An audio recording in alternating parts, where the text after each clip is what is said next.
Hello. Are we in 4K? I'm not sure. Are we? Okay. Give us a second. Let's check this. Okay, that's not what it is. All right, I think we are. Okay, so we are going to read this book, The Never Least, Jade Presley. Jade Presley. Why am I going to read this book on a YouTube channel? Because I'm doing this more for myself than for you. The reality is I have tried to I started reading this book for over a month.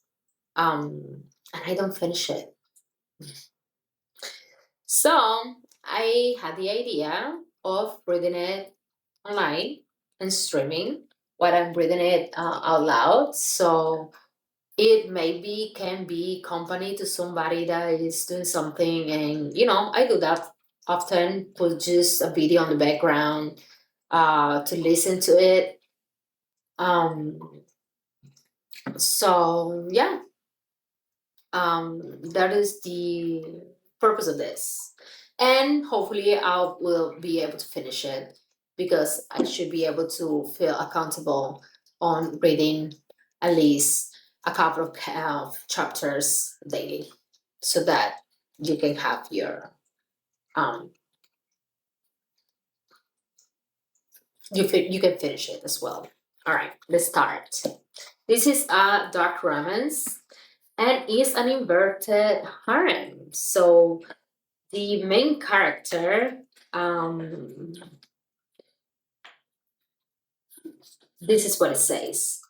The four princes of Lumathyst need a mate, and everyone wants a chance, except for her. Threatened by invaders, the kingdom of Lumathyst is on the verge of chaos, and no one can stop it unless the four immortal god princes find their fated mate and safeguard the throne. Lumathyst will fall. Let me.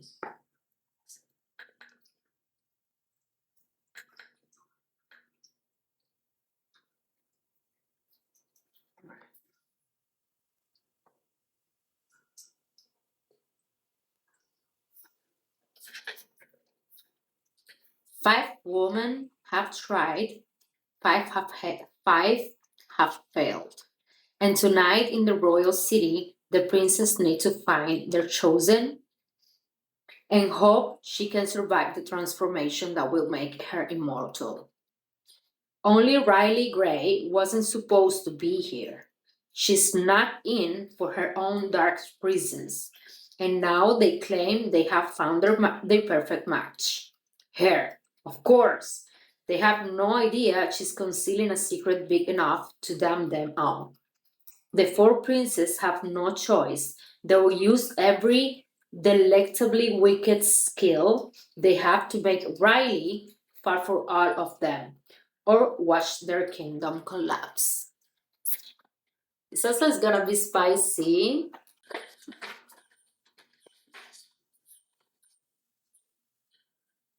Rylee, Chapter 1.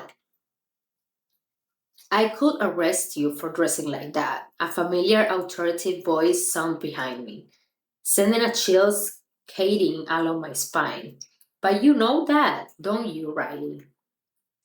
I freeze on the cobblestone road. I have just crossed the border into Leaf and Cloud, a city I'm definitely not allowed to be in. I feel him before he reaches for me, like ice in my veins. Stopping or dodging his touch will only bring me trouble. And on tonight, of all nights, trouble is the last thing I need.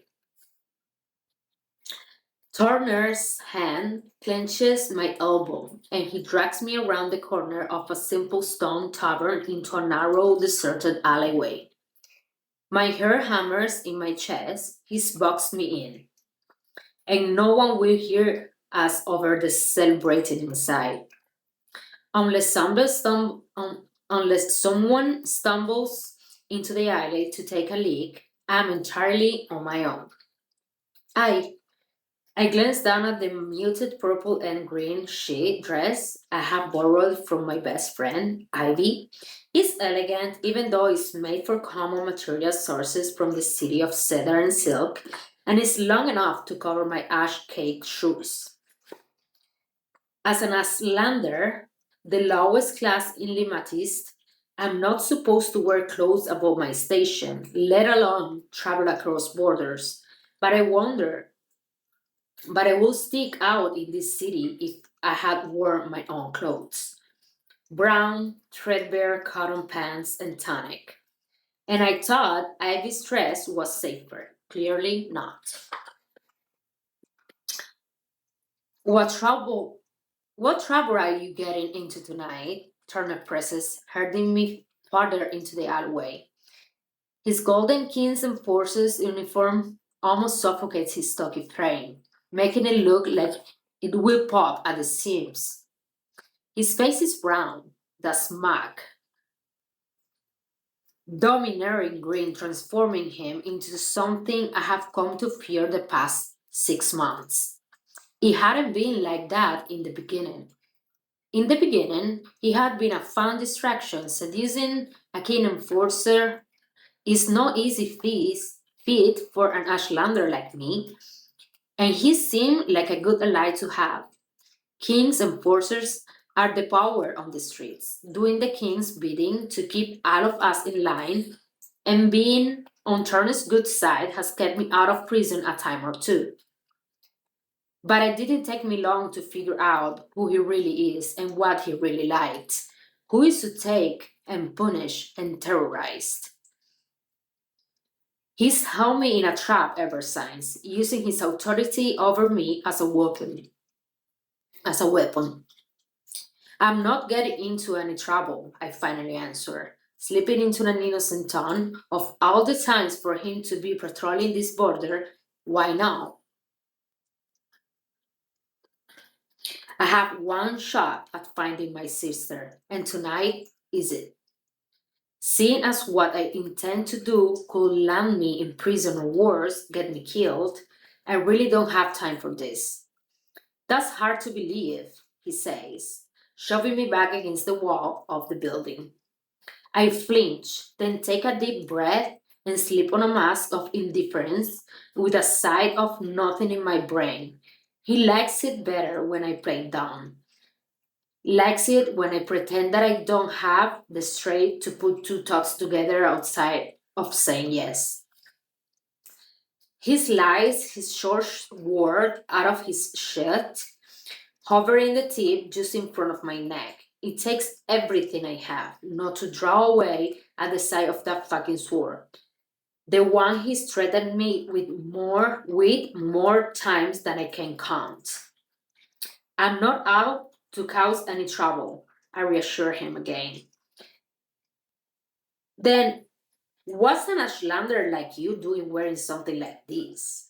He gently taps the thin fabric of my dress with the flat of his blade. Catching me like this, Turner has grounds to throw me in the royal dungeons or ship me across the seas. Not for the first time, I fall into a well of hate for the kings who centuries ago decided to draw lines on maps, ensuring anyone born on the wrong side of them was stripped of rights the wealthy have naturally. You're not thinking of trying to sneak into the chosen, are you? He asked. I widen my smile until it hurts and gaze my fingers down the hilt of his words suggestively. You think I'm foolish enough to do that?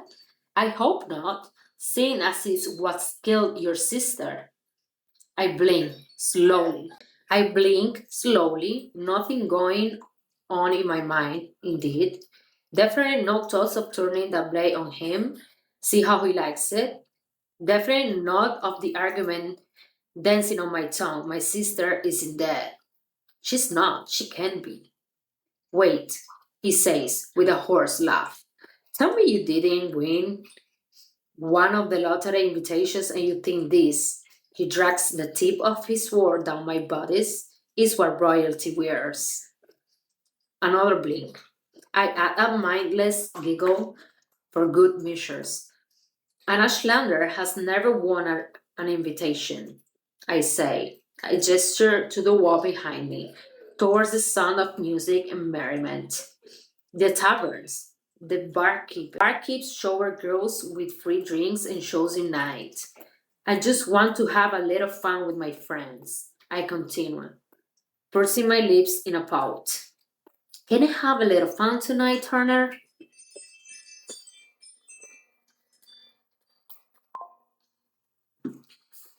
I want to vomit from the act, from how I'm forced to behave in the hopes he will let me go.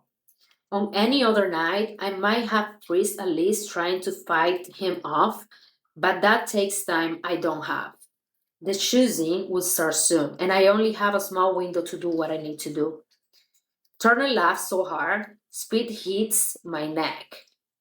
My ace twitches, but I don't break. I have to get to Ivy's quickly, and I don't have time for a scene, especially not an argument that could lead to him messing up my face. I have to look pristine tonight. No ash, no dirt, and definitely no bruises. The thing you Ashlander do for a drink, he says, relying in his laughter. He looks over my body again and my skin crawls. He doesn't own me, and I hate that I ever let him between my legs. Hate that I ever thought he was decent, kind. It was all a show to ensure me. The snake. I suppose I can lay you off this one time, he says finally, stepping to the side. A fraction of breath works its way into my lungs, and I take a step away. He grips my wrist so hard it stings as he jerks me back. His words clanks against the stone, way right in front of my face, stopping me dead. It takes every ounce of willpower I possess to bury the power rising in my veins. It would be so easy to release a sharp blast of wind and toss him into the wall opposite us. I could knock him out and make a break for it. But then he had known my secret. On one condition, he says. I reaffix my smile. It's my only armor against him right now. The only thing keeping him from looking deeper at my lies. As long as I can see you when you are done leashing the free drinks, Turner says.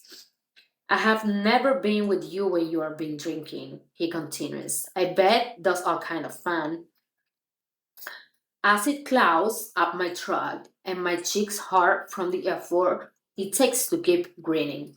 Midnight, I say, even though I want to tell him no for the 100th time, tell him to go fuck himself, tell him he can keep doing this to me, can keep threatening to arrest me if I say no, but he had just used it as an excuse to take me in right here now, haul me down to the prison and lock us both in a cell. I can risk that. I have one shot. Midnight, he says, sheathing his sword and releasing my wrist. The blood flows back so quickly it burns. Right here. He indicates the alley as he takes a step away from me. I walk as briskly as I dare to the edge of the alleyway. Don't be late. He calls from behind me. You know what happens if you are. Oh my god, that man sounds so awful. My hands tremble as I glance over my shoulder, nodding at him. I won't be late. I won't be here. If I'm lucky, I will find out what happened to my sister. If I'm not lucky, then Turner will be the last of my problems. Chapter 2. Rylee. I barreled through Ivy's door and slammed it closed behind me as if Turner had chased me the entire way here. He hadn't, but damn, he infiltrated me so deeply. I rubbed at my now sore wrist, sucking in deep breaths to calm my nerves. What happened? Ivy asked. Eyes wide as she rushes across the room towards me. Turner, I say, and it's answer enough. My friend knows my history with him. Asshole, she says, glancing at the fresh dusting of purple on my wrist in the shape of his fingertips. I'm fine, I assure her. I just need a moment. Ivy nods, gaze on mine as she nails, breathing with me until I have found a way to shake off the anxiety. Better? She asked. Better, I said on a side. It's a blessing Turner didn't arrest me when he caught me crossing the border. Hopefully, that's a sign the goddess are on your side tonight, Ivy breathes at me. Want to see it? Yes, please, I say. Relief, uncoiling the tension in my body, distraction is exactly what I need right now. And then focus, because Ivy's right. I really do need the goddess on my side tonight. Lacey's not here yet? I ask. No, you'll have time to breathe before you bring the rest of our disguises, Ivy laughed. But first, she leads me across the room and stops next to her small vanity. My mouth falls open as I take in the identical invitation laid her, with delicate gold scripts printed beneath a beautiful illustration of an intricate mask. The King of Lumathyst presents the choosing ceremony, hosted for the Legends of Chaos. Exchanging this invitation for an entry pin upon arrival at the royal palace constitutes a binding contract between yourself and the Legend of Chaos. By agreeing to participate in the choosing, you are giving enthusiastic consent to intimate act with one or all four of the Legend of Chaos. Is chosen as a mate. If you aren't comfortable with these terms, do not accept a number pin at the gate and enjoy the festivities.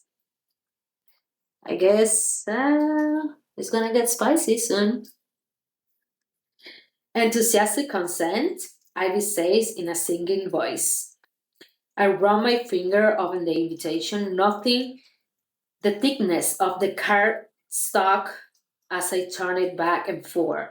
The gold and black ink glimmers under the lights. It feels expensive, like the kings infused it with stardust. With their power and wealth, they probably did. Are you going to enthusiastically consent? Abby asks as she waters the dozen or so plants that fill her small space. I set the invitation on her vanity and smile at her. Absolutely, I said with enough sarcasm to make her laugh.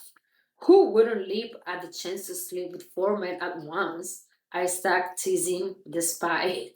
Or perhaps because of the truth rattling inside me. I have thought about the possibility of having to uphold the contract, allow the fantasy to play out in my mind. I'm not opposed to the idea. It's likely the forbiddenness of it all that intrigues me. It's only innocent daydreaming.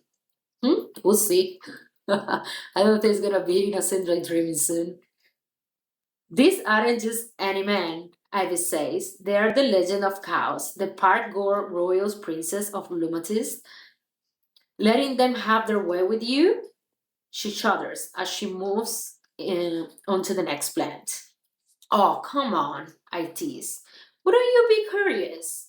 I bite my lip, my mind wandering down a delightful path that has nothing to do with what's at stake tonight. My life, my sister's. Thinking about this is easier than all of that. I have only seen paintings of the legends and the kings splashed on posters plastered around the ashlands to ensure we remember who we bow to. The royal artist painted them as formidable men, with mysterious smiles and vibrant eyes. Powerful beings capable of weakening knees and stealing breaths. Four at once, a warm shiver races across my skin. She's getting warm at the thought of it. There is a fine line between curiosity and self destruction, Abby says, pulling me back to the moment. You have heard the rumors, she continues. Just last week, I heard a story about the dreamer flying a man up to the tallest building in the Ruby Air because he stole from one of his beloved shops. The enforcers say he dropped him and cut him over and over again before the other legends join him. Abby shudders. The mind manipulated the man's reality, making him see nothing but his worst fears. And the nightmare twisted his emotions to match. I swallow hard. I heard that one too. They say the player almost drowned him in a sphere of water he controlled. See, Abby says, holding her watering can to her chest. Curiosity and self destruction. She reiterates. Not to mention, the stories about the nightmares playroom are renowned. They say he delights in chaining women up for days, playing with them only when he feels like it. An image takes shape in my mind, me in chains with no purpose other than to be used for pleasure. Social classes don't matter when you are stripped down that bare. A drop of heat lands in my belly at the top, but I quickly force it away.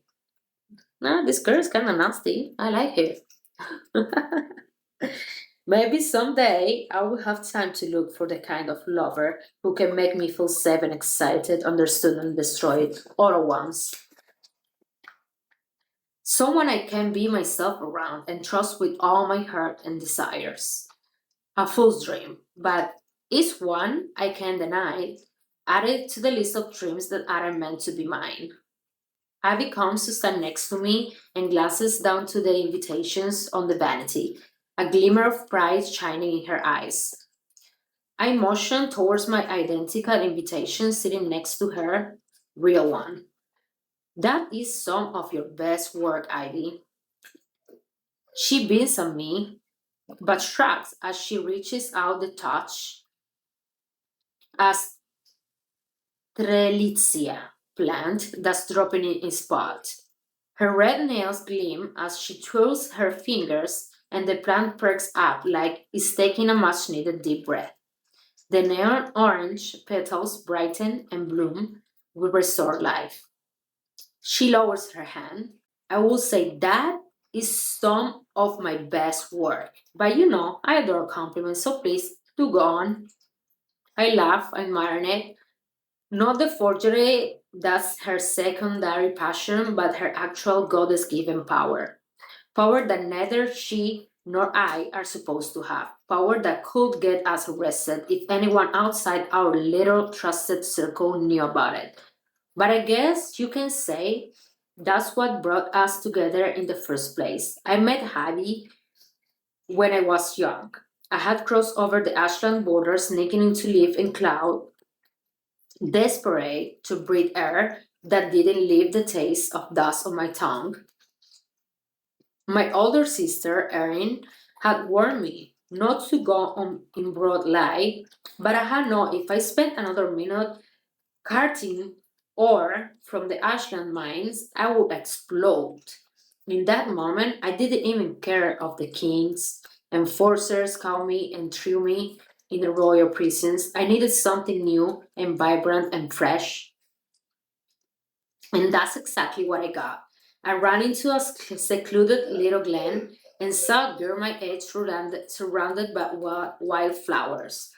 I stopped at the tree line, thinking I had been caught, but she didn't notice me at first. As I watched, I realized the wildflowers were growing before my eyes. The girl was making them bloom and spread with magic. I still remember how wide her eyes had gone when she heard my grasp of surprise, how quickly she leaped atop me, ready to pummel me if I threatened to expose her secret. Little did she know I was hiding the same one. We were both Demis. The Demis, descendants of those blessed by the goddesses, had fallen out of favor with the king centuries ago, back when they had each ruled over their own territories, like the legends do now.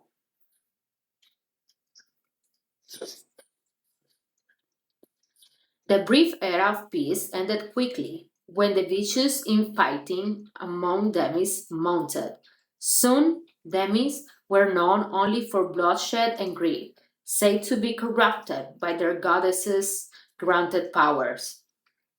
The king stepped in before any of the factions could overthrow them, and the goddesses and take full control of Lumathyst. Against the combined power of the goddesses and their kings, the Demis didn't stand a chance. Most of the rebels were killed, but others were given the option to leave. Their ancestral surnames were placed on the never list, ensuring no one from that lineage could ever rise to high status again, despite the fact that the power in their lines dwindled over time and only randomly appear in one generation or the next, like mine, like Avis and Lysis. Power or non-magical parents managed to keep secret because our marks didn't show on our skin until we were 10. Over the years, the never list evolved to include anyone charged with a treasonous crime or really anyone the kings deem a threat. And when the entire kingdom strives for the noble status, the kings dangle in front of their people. Should they only work hard enough? No one ever wants to be on that damn list. Being on the list means you will never achieve a higher social status than the one placed on your at birth. Being on the list means, if called upon, you are required to serve in royal assignments overseas, where you are not protected by the goddess's wards. Being on the list is always a death sentence. There are demis who live openly in Lumathyst, but they are forced to work for scraps and are regarded by nobility with intense suspicion. They often find themselves arrested for things nobility gets away with on a daily basis, like traveling across city borders and trying to purchase God or marrying whoever they wish, luxuries Ashlanders aren't afforded either. Which is why those like me and my friends keep our power a secret. The second I had sent a blistering wine at Ivy, tossing her little body of me and across her patch of wildflower, we became best friends. And sneaking across invisible lines that separated the haves from the have-nots became one of my favorite and most dangerous pastimes. It's a risk to cross borders to see my friend, but I have done it so many times now, I barely register the danger. Likely, White Hornet spotted me tonight. I have gotten too casual about breaking laws. I try my fingers over the invitation once more. Enthusiastic consent. I repeat the words, then laugh at the binding contract. Every noble woman in Lumathyst who received a legitimate invitation will have trained for this moment the entire year. Some, their entire lives. Lying in their rich feathers beds, dreaming about the chance to be the legends of Chaos mate. Anyone selected as a potential earns a higher social class after the event, where they decide to choose the legend or not.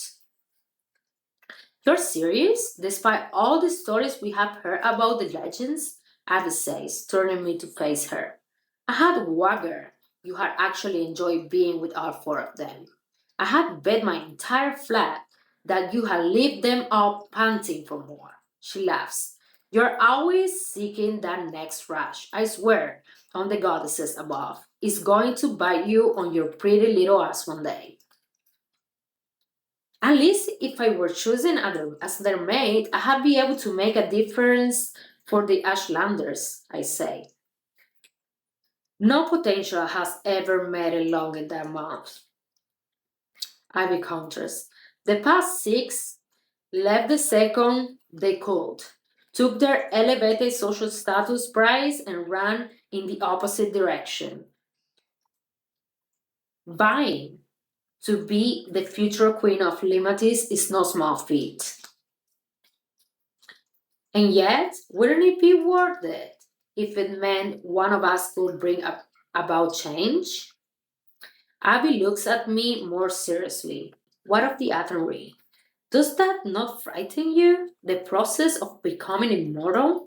The stories say it nearly killed the king when the goddess chose them centuries ago. That's likely what sent half the potentials running the past six chosings, alongside the legend's chaotic nature. She's not wrong, but I laugh at the concern in her eyes. Relax, Ivy. I will never put myself up as a potential mate, I assure her softly. Contrary to my daily complaints, I like my life. That, in the name of being the queen of Lumathyst, is not the last thing in my mind. And besides, Ashlanders are forbidden from choosing. If they somehow pick me, I have been dead the second they realize where I'm from. The truth of that statement settles like a son in my stomach. You know the reason I'm sneaking into this event, and it's most certainly not for the princess or the drinks, I add with a laugh. Hey, Abby shites. The drinks are worth the risk. She grins at me, but there is a sincerity in her eyes that doesn't match her playful tone. Do you need to look at the palace map again? I swallow around the nerves tangling in my throat. No, I say, tapping my temples. I have it all up here. You paid half a year's wage for it, she says. You better have it memorized. I just hope it's accurate. I told you, she says. My friend works in the palace. You can trust them. I purse my lips. I rarely trust anyone anymore, but Abby has more access to the royal cities than I do. She's from the city of Leaf and Cloud, which makes her an Ari, a middle class that has privileges Ashlanders don't. She can own her accommodations rather than renting, and can shop in the royal cities. Aris can request an audience with the legends like nobility can, but Aris don't live in squalor and can move freely about Limatis without fear of being imprisoned.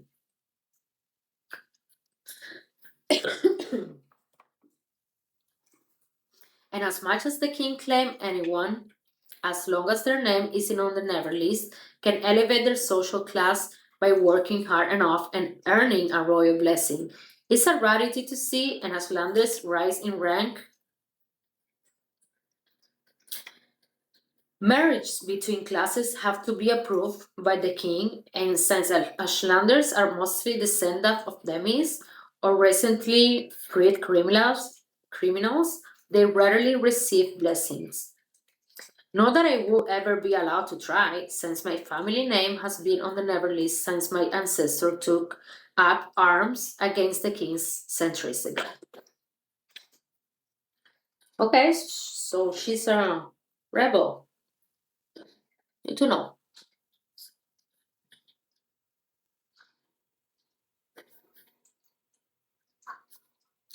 Still, Abby's Ari status give her access to connection I never would have secured on my own, and getting this map for me is one of those perks. I will never be able to repay her for tonight. You really think you'll find answers?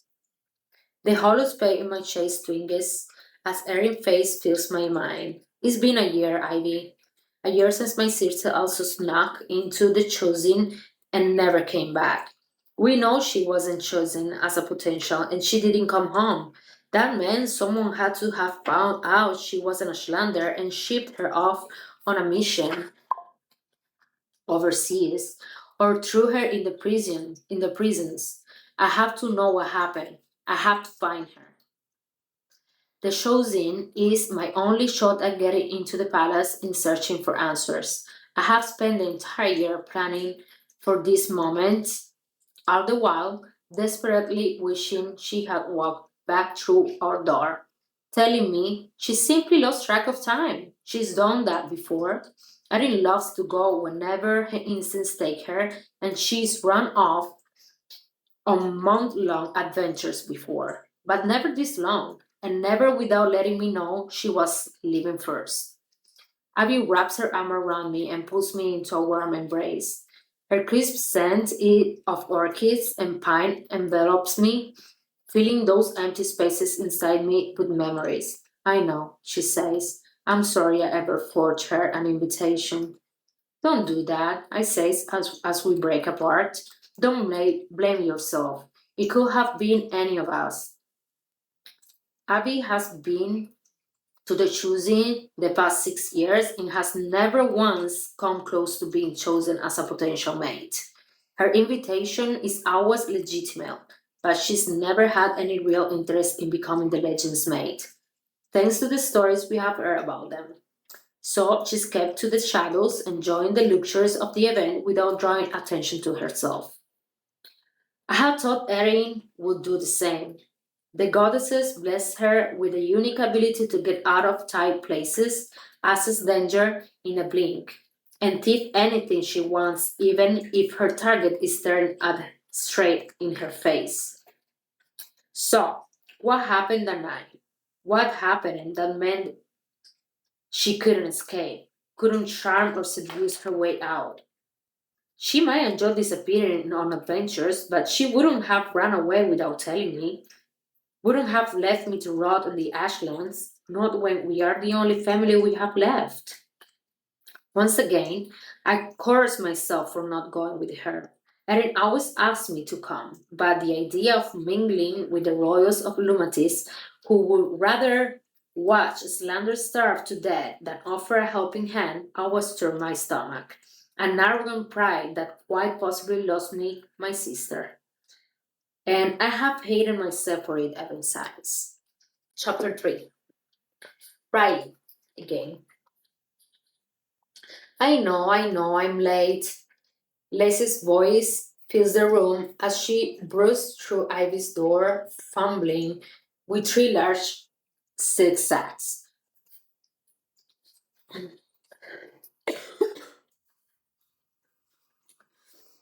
I have just dried off from a quick bath. After washing the dust from working in the quarry this morning off my shoulders, I had lingered in the lukewarm water for a few minutes longer than necessary, mentally preparing for tonight. You would not believe the crowds on the main crossing between the cities today. I had to take four different shortcuts just to get here.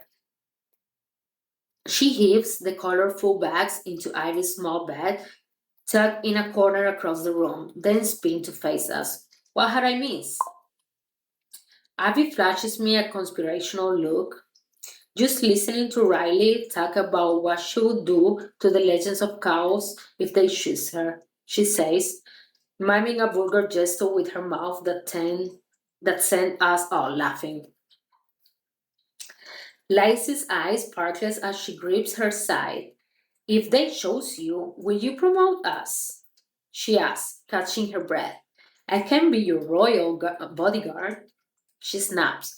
Her fingers, so blue and white, lightning dances on the tip momentarily before she makes up first to snuff it out. Then she points at Ivy. And she can be your royal gardener.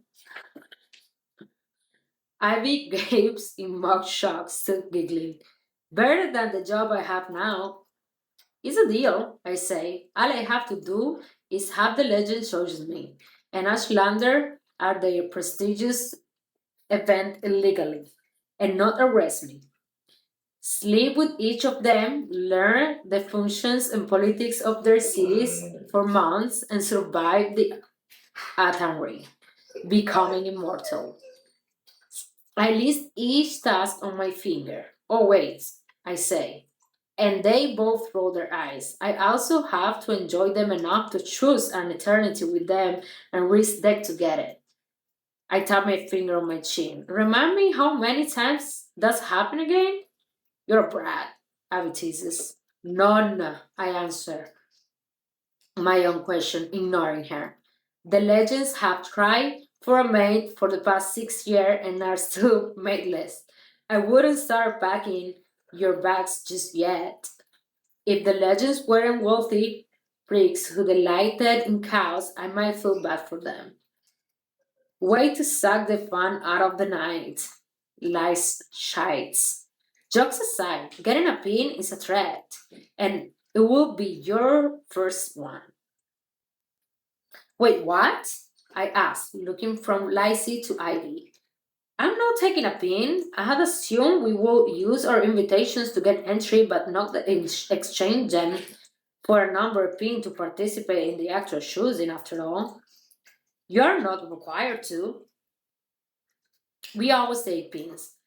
Lacey glances at Ivy in confusion. Jewelers pay top dollar for them because the gems are the highest quality, Ivy adds.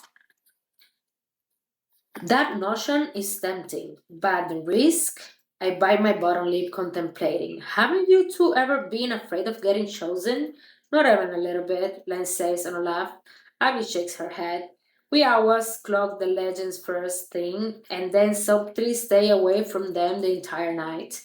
Oh, I say nodding. That makes sense, but still the risk. Since when have you ever taken the safe road? Lace asks. I snort. She's not wrong. Abby flashes me a supportive smile. It's your choice. We have never forced you to take one.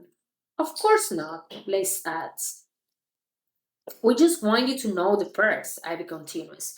You could do a lot with the money from selling one. And a woman from the high nobility is always chosen anyways, Leslie says with a shrug. We'll keep a low profile. But no pressure, Abby says. Thanks for the heads up, I say, truly meaning it. I have the best friends in the world, and I honestly don't know if I would have survived this year without them. Okay, come here. Lance waves me over excitedly as she turns back towards Ivy's bed and the pile of silk atop it. Now, it took me 6 months and a ton of careful planning to sneak each of these out of Mistress Mardon's shop. So, if you don't like the color, keep it to yourselves. Lice is a natty too, residing in Southern Silk, but even our combined income will never be able to buy 3 dresses of this caliber. Her position at Mistress Mardon's shop gave her an opportunity she couldn't pass up, and I am beyond grateful for her willingness to swipe me a gun. And with the way Mardon gouges her prices for the middle and lower classes, I don't feel bad about it. Abby pulls a slice carefully slice the dresses out of the bags. This one is for you, she says, handing Ivy a forest green gown. And this one, she says, handing me a pile of black silk and lace and leather, is for you. My least part, as I fumble with all the fabric in my arms. Go, she says, motioning towards the wooden screen in the corner of Ivy's room. Masks will come after makeup and hair. I stand there for a moment, unable to express my gratitude at all they have done for me. Other risks they have taken to ensure I get my shot at finding my sister. Lanes waves at me impatiently. We don't have much time, she says. Hurry up. I blink out of the moment and rush behind the separator, grateful for the time to collect myself. I don't think I could ever find the right word to thank them. Anyways, by the time I have the dress on my buttoned on and button, Lance has placed a pair of black boots at the edge of the screen. The spike of the heel is blood red. I step out and Abby pauses, one slipper on and one on her hand as she gapes at me. Gaps at me. I knew you needed the black, Lace exclaims. No one ever wears black to the choosing. My ex go white. What? Then why? Because black looks amazing on you, she shushes me, moving me into the chair in front of Ivy Vanity. Relax, Riley. Your mask is gorgeous too. You will look exactly like you belong there. But no one will have a clue who you are. I try to relax my face as she gets to work on my makeup. She uses all manner of brushes and tints on me. She spent a lot of times on my eyes considering I'm about to put a mask over them, but I don't complain. How can I? Makeup is another luxury I can afford. Why not even worth stealing? It's not like I can wear it and the Ashlands without having the kings enforced down my throat, asking where I got it. I'm so far outside my comfort zone tonight. How am I ever going to pull this off? Funny how I said of invisible lines between cities can change so much. My friends have never gone hungry or almost been arrested for wearing lipstick. Neither of them knows what it's like to not eat, to not know where your next meal is coming from, and it's not their fault either. Just a privilege of being born in the right spot on the map with the right family's titles too. Just like it's not my fault Erin and I were born in the wrong one. It's the king's fault. The way they hoard their wealth, the way they tax the Ashlanders to the point of starvation, and then expect us to bow and kiss their feet whenever they appear, all under the pretense that their protection is worth the cost. Protection from Riam across the sea, threats that haven't set foot here in 2 decades. As if they were the ones who created the magical wards around our continent and not the goddesses whose sacrifice kept our land safe. A sharp gust of wind picks up in the room and Ivy's plant tremble. Hey, Leslie says, drawing my attention as she slides the mask over my face. You're not alone in this. I blow out a breath, lashing my power. Thank you, I say to both of them as I slide out of the chair and turn towards them. You two look stunning. Ivy's rich brown skin looks luminescent beneath the green gown that hangs off one shoulder, tightening around her waist and draping elegantly over her long legs. A deep slit climbs up her thigh, and the straps of her shoes wind their way up her calves in thin black crisscrosses. The mask hiding the top half of her face is made of dozens of gold and hunter green ivy leaves, her full leaves on display beneath it. Lysa's crimson dress hangs her body and stops just above her knees, the color making her skin look rosy. Her mask is a slash of red feathers that flares out in the left side of her face. Turn around, Lacey demands with a smile. I turn, finally looking at myself in the full length mirror, and an aching lump forms in my throat. I'm not sure if it's shock or gratitude or appreciation or a combination of all three, because Lacey is right. No one will ever recognize me in these clothes. I have never had anything as expensive touch my skin, and I'm suddenly sure I never want to wear anything else. Lace leaves hang off my shoulder, exposing my collarbones while black leather clings to my upper torso, lifting my breast and chinching tight around my stomach. Layers of silk and lace fan out from my waist, dropping to the floor in elegant tiers that hiss when I move. The dark red stain on my lips stand out against my pale skin, and my blue eyes are almost searing behind the dark mask that covers half my face. I step closer to the mirror, touching the delicate mask comprised of hundreds of miniature fabric butterflies. Are you ready? Ivy asked from behind me, a makeup brushing her hand.